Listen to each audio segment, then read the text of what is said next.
Chapter 2. A princess always deserves her crown. Are her eyes special? Catherine stared at her reflection in the mirror. Her appearance was indistinguishable from that of a commoner.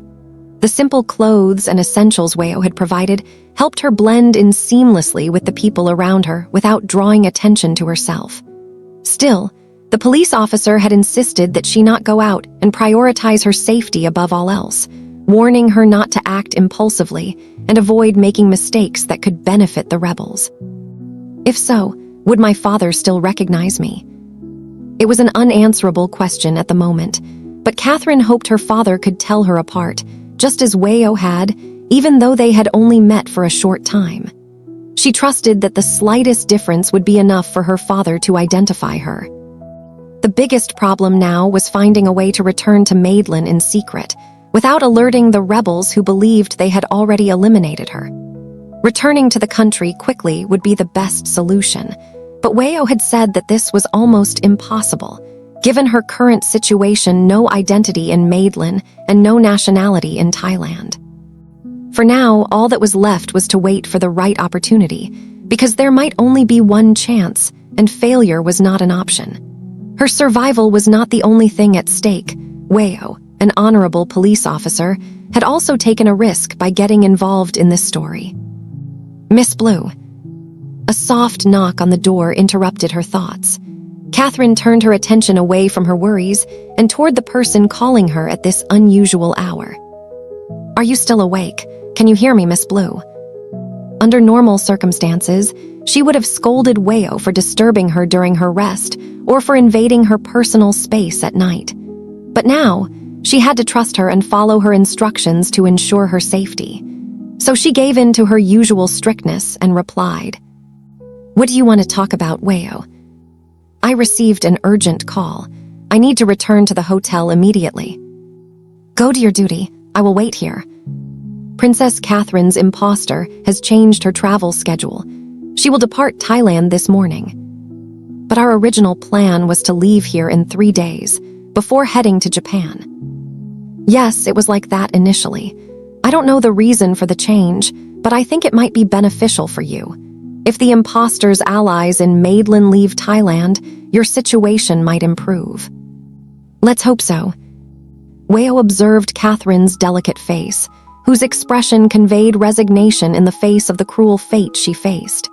It was unfair that a princess of such high rank had to live as a commoner, in hiding, because traitors had usurped her throne.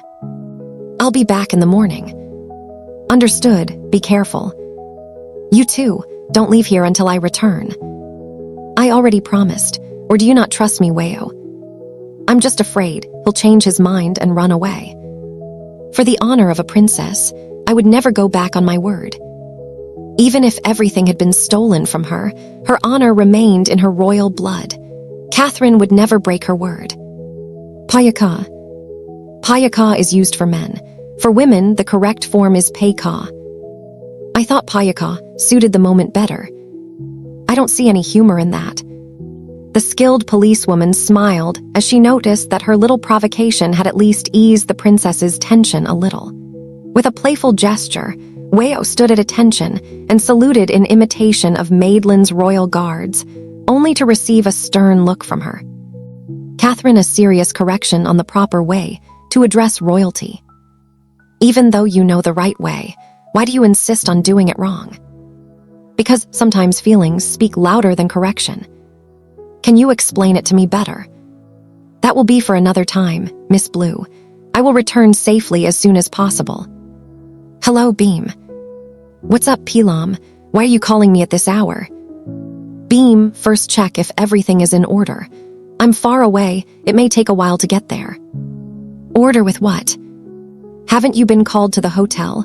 Princess Catherine has brought forward her trip to Japan and is leaving this morning. No, Pilam. No one on our team received this information. Did you call someone? Hello, Pilam, are you listening? Pilam. It's a trap. Weo cursed, irritated, as she realized she had been ambushed. Even though she realized it now, she didn't know if she would be able to get back in time to protect the real Princess Catherine, who was in the safe haven. She had received the call directly from the commander of the police station where she worked, so she never suspected that her own superior could be involved with Madelin's agents. The car took a sharp turn, changing direction rapidly as she pressed down on the accelerator. The speedometer climbed, matching the urgency she felt. Her only goal now was to get back to the safe haven as quickly as possible. There, the person she had sworn to protect with her life was desperately waiting for help. "Blue, wait for me." From the last cell phone signal, that damn policewoman must have hidden the princess here. "The way is clear, and this quickly." "Yes, boss. If we let that Henry find out that his country's princess is still alive, he won't rest until he eliminates us one by one because of this mistake." The chief gave firm orders to his henchmen after receiving a large quanprama from Madelin's group. However, the mistake of having let Princess Catherine escape that night would only give them a little more time to hide the truth. On the other side, they were already rushing to prove that the princess had been murdered and were beginning to suspect the excessive delay. "Anyway, today the princess will become a corpse. Let's get this over with." The harsh voice hissed through his teeth before he ordered the silent invasion of the house. His men crept into the darkness, moving with precision so as not to leave a trace. They would not make the same mistake as before, when the princess had found a way to escape. This time, without that nosy police officer, Weo, around to interfere, everything would be simpler, and the real princess would finally be dead. Catherine opened her eyes in the darkness just after turning off the lights to sleep. A strange sound came from the front door. Weo had just left. Had the police officer forgotten something important and come back? If so, she should have heard the sound of a car outside. This time, however, the silence was disturbing. Amidst the stillness, he heard light footsteps around the house. They stopped in front of his door. Someone tried to turn the handle and, realizing that it was locked, began to force it. Catherine quickly stood up and grabbed the nearest vase, her only weapon at the moment. She hid behind the closet, near the door. If they invaded the room, at least she would have somewhere to protect herself and react. It was better than standing still, waiting to die. Pow! A loud crash echoed through the house. The door was kicked in with a violent kick. The intruder entered with his gun drawn, ready to shoot. His eyes swept the room in search of her. It wouldn't take long to find her, since space was limited. "Princess, stop playing hide and seek." "Get out now. You can try to buy time, but sooner or later, you're going to die anyway." Catherine held her breath. The man was walking straight toward her hiding place.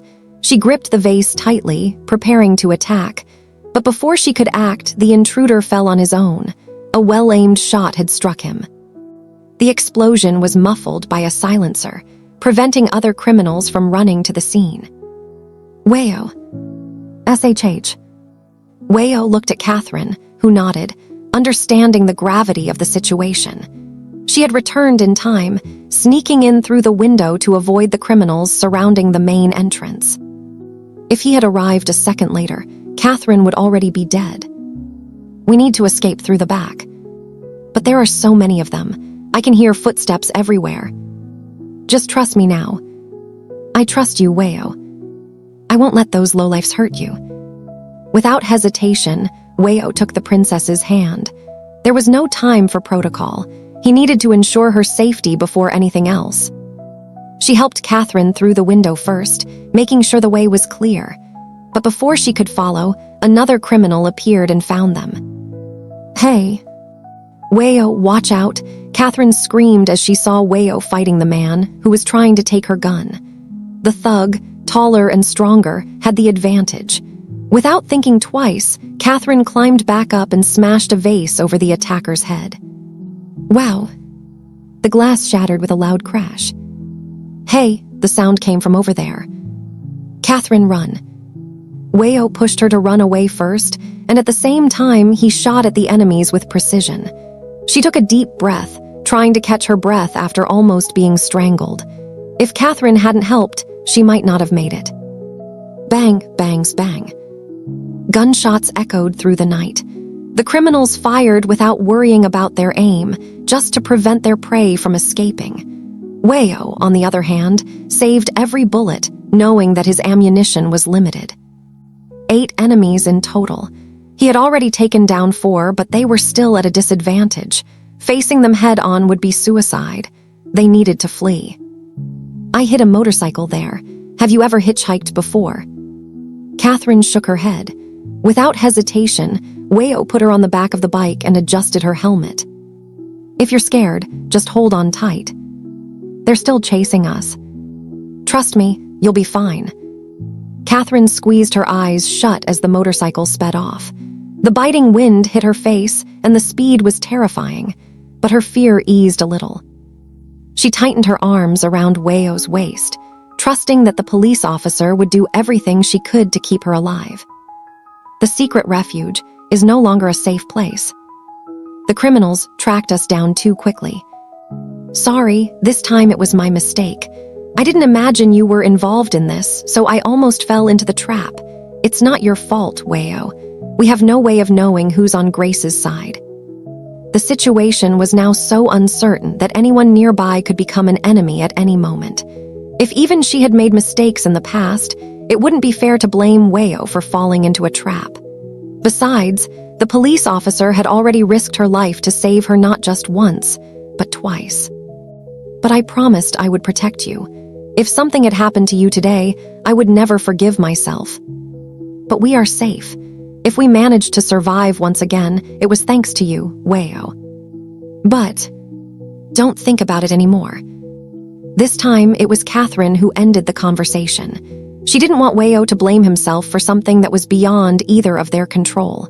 No one wanted it to end like this, and in the princess's eyes, Weo had done the best he could.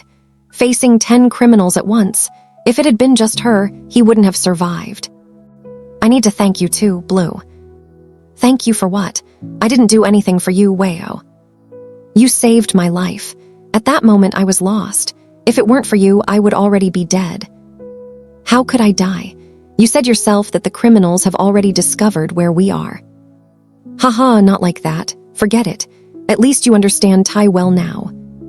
Weo laughed, relaxing a little at Catherine's confusion, who clearly hadn't understood his joke. But it made sense. They were from different countries, cultures, and even social classes. The simple fact that they could converse in Thai was impressive in itself. After all, Weo didn't even know a single word of Madelin's language. But I want to know. It doesn't really matter. I want to learn. Going back to the old house is a way of saying that someone has died. Then I won't let you go back to your old house. You must go back to your new house. New house. That term doesn't exist in Thai, Blue. It means I won't let you die. She wouldn't let the police officer who had risked everything to protect her die because of her. If they had to survive, then they would survive together. And if someone had to sacrifice themselves, Catherine would never let it be Weo. I comply with your order, Your Highness. I said to use Pei Ka. Then I'll put the two together, Pei Kaya. I'm tired of you, Weo.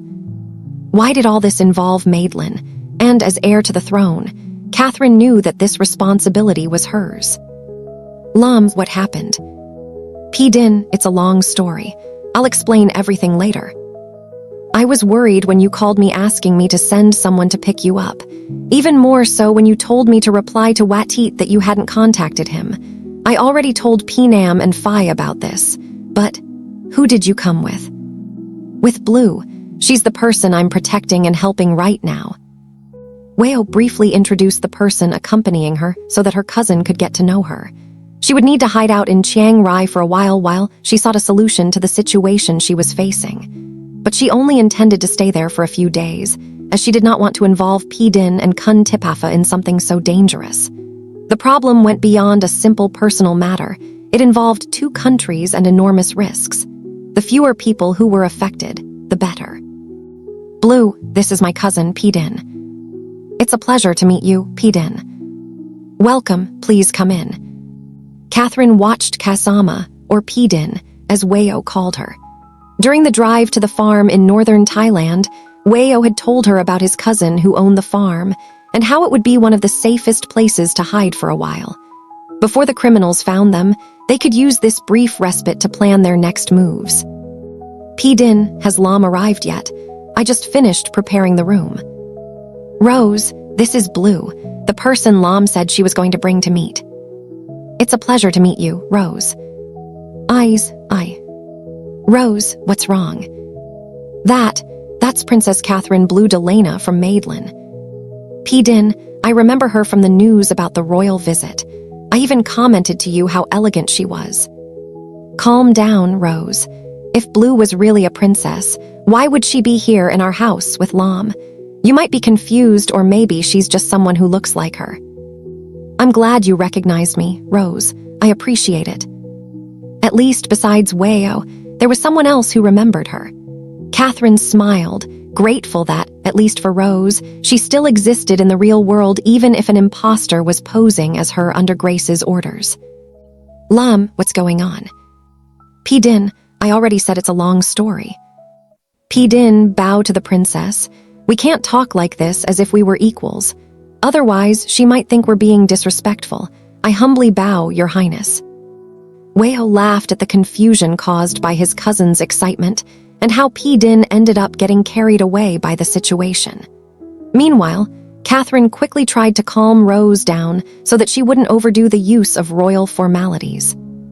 If Kun Lam herself hadn't confirmed it with her own words or brought Kun Blue to sit here in front of us, I would never have believed it, P-Din. How could something so serious actually happen? Yes, I find it unbelievable too. It's something really serious. It seems like something beyond what Lam can handle on her own. At the very least, she should ask Kun Watit for help. You know how Daddy is, P-Din. Even if I told him, he wouldn't believe it. Worse still, maybe he'd hand over Kun Blue to the people of Maidlin to deal with on their own because he thinks it has nothing to do with our country. It's a difficult situation, Lam. How can we convince others that the real princess has been replaced? That's right, even more so when the imposter keeps showing up at events every day, surrounded by security guards from Maidlin and Thailand. No one can even get close to her. How will Kun Blue reveal the truth and prove that she is the real princess? I don't see a way out of this situation. Weo agreed with his cousins. Everything they said made sense, and the advice they gave was valuable. But even though there was no clear solution at that moment, all that was left was to plan each step carefully and find a way to solve this. The only thing Weo was sure of was that he couldn't just abandon Princess Catherine to her fate. I don't know what the solution to this is either, but I know I need to protect her. If the world was so cruel to the crown princess, so at least on that bad day, she wanted to just be an ordinary person who chose to be kind to Kun Blue. Kun Blue, are you walking around here? I didn't expect to find irises planted in this place. Do you like irises? You can cut some, I'm sure Kun Rose wouldn't mind. No need, just seeing them made me miss home. Catherine gently ran her fingers over the flower's petals, and the touch reminded her of Maidlin, the distant kingdom she had left behind. The more she thought about it, the more she missed it, even more so without knowing what her fate would be. When would she be able to return to the place she called home? In Maidlin, in the palace, are there irises planted too? Irises are my symbolic flower. My father said I liked them since I was little, so he ordered the gardeners to plant them everywhere near my quarters. Why is the iris your symbolic flower? What does it mean? It is a strong, resistant, and elegant flower. They say it represents the eyes of heaven. Now I understand why your father chose the iris to symbolize you, Kun Blue.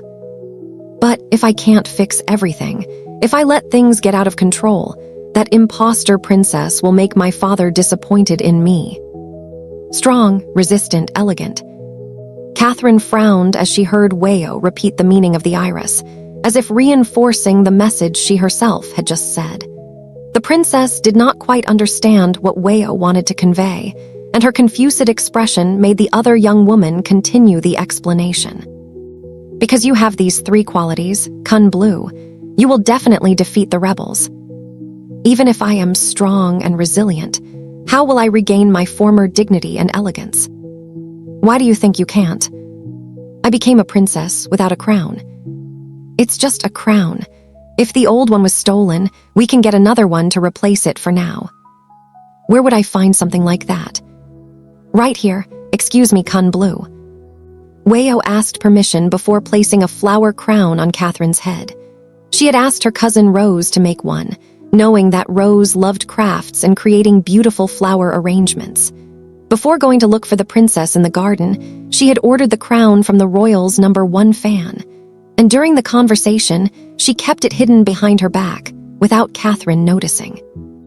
A flower crown may not replace the royal crown, but as a princess, no matter where you are in my eyes, you will always be a princess. And you remain as elegant as ever.